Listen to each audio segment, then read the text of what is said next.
পোষের শীত মোষের গায়ে, মাঘের শীত বাঘের গায়ে। প্রিয় ভাই, আপনার শীত কেমন লাগতেছে এবারকার?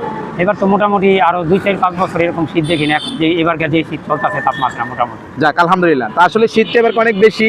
তো যাকে শীতের ভিতরে আজকে আমাদের কাছ থেকে আপনি পেয়ে যাবেন একটা সুন্দর হাদিয়া, একটা কম্বল। যদি আপনি আমাদের প্রশ্ন উত্তরটা সঠিক দিতে পারেন তাহলে আপনার জন্য আমাদের পক্ষ থেকে একটা কম্বল বিতরণ করা হবে ইনশাল্লাহ। তা আপনাকে একটা প্রশ্ন করা হবে, আপনি কি প্রশ্নের উত্তর নিতে ইচ্ছুক আছেন? ইনশাল্লাহ, বলেন। আচ্ছা আচ্ছা, আপনি বলেন তো আমাদের আদি পিতা কে? ইব্রাহিম খলিলুল্লাহ। উত্তর সঠিক? হ্যাঁ ভাই, সঠিক তো। উত্তর সঠিক হয় নাই। আমাদের আদি পিতা হলো হযরত আদম আলাইহিস সালাম। আমাদের আদি পিতা কে? হযরত আলাইহিস সালাম। আচ্ছা, আরেকটা প্রশ্ন হলো আমাদের জাতির পিতা কে? ইব্রাহিম খলিলুল্লাহ। হ্যাঁ, উত্তর সঠিক? হ্যাঁ, নিয়ে নিব।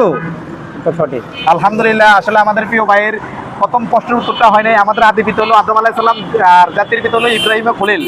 তো ওনার দ্বিতীয় প্রশ্নটা উত্তর সঠিক হয়েছে। তা আলহামদুলিল্লাহ, আমাদের আরেক ভাই যিনি ক্যামেরা ধরে আছেন, উনি আজকে আমাদের প্রিয় ভাইকে একটা